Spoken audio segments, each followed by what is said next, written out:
నూలు నూలులో శతాబ్దాల గౌరవం, పట్టు పరంపరకు ప్రతీక, సంప్రదాయానికి శాశ్వత చిరునామా సఖీ.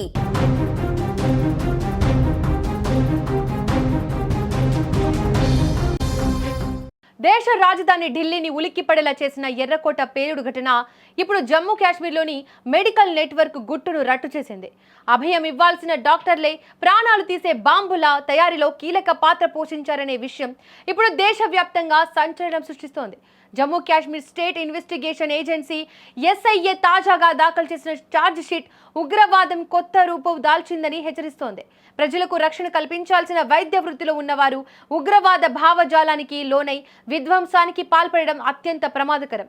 ఢిల్లీ ఎర్రకోట వద్ద జరిగిన ఆత్మాహుతి దాడి కేసును దర్యాప్తు చేసిన జమ్మూ కాశ్మీర్ స్టేట్ ఇన్వెస్టిగేషన్ ఏజెన్సీకి దర్యాప్తులో వెలుగు చూసిన అంశాలు షాక్ కు గురిచేశాయి. ఈ కేసులో ప్రధాన నిందితుడు డాక్టర్ ఉమర్ నబీతో పాటు మరో 4 డాక్టర్లు తమకున్న విజ్ఞానాన్ని, టెక్నికల్ స్కిల్స్ ను తప్పుదారి పట్టించి బాంబుల తయారీలో కీలక పాత్ర పోషించినట్లు తేలింది. గతంలో ఉగ్రవాద సంస్థలు పేలుడు పదార్థాల కోసం సరిహద్దుల అవతలి దేశాలపై లేదా అక్రమ రవాణా మార్గాలపై ఆధారపడేవి.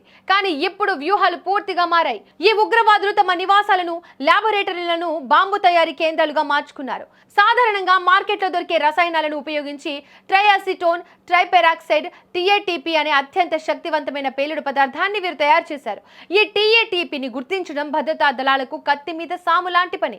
ఎందుకంటే దీనికి ఎటువంటి నిర్దిష్టమైన వాసన ఉండదు. దీనివల్ల సాధారణ సెక్యూరిటీ తనిఖీల్లో దీన్ని గుర్తించడం దాదాపు అసాధ్యం. ఈ పదార్థం చాలా అస్థిరమైంది. అంటే దీన్ని తయారు చేసే క్రమంలోనే చాలా ప్రమాదం ఉంటుంది.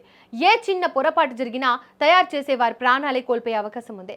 అయినప్పటికీ నిందితులు ఈ అత్యంత రిస్క్ తో కూడిన పద్ధతిని ఎంచుకోవడం వారిలోని ఉగ్రవాద తీవ్రతను తెలియజేస్తోంది. శ్రీనగర్లోని నౌగాం పోలీస్ స్టేషన్లో నమోదైన ఎఫ్ఐఆర్ ఆధారంగా మొత్తం 10 మందిపై ఏజెన్సీ ఛార్జిషీట్ దాఖలు చేసింది. విద్యావంతులైన వ్యక్తులు, అది కూడా ప్రాణాలు కాపాడే డాక్టర్లు ఇలాంటి వినాశనకరమైన పనికి పూనుకోవడం ఇప్పుడు భద్రతా సంస్థలకు కొత్త సవాల్గా మారింది. ఎటువంటి బయటి సాయం లేకుండా స్థానికంగానే బాంబులను తయారు చేసుకుని దాడులకు తెగబడుతుండడం దేశ భద్రతకు పెద్ద ముప్పుగా పరిగణించింది. ఈ కేసు దర్యాప్తు భవిష్యత్తులో జరగబోయే ఇలాంటి కుట్రలను అడ్డుకోవడంలో ఒక కీలక మలుపుగా భావిస్తున్నారు.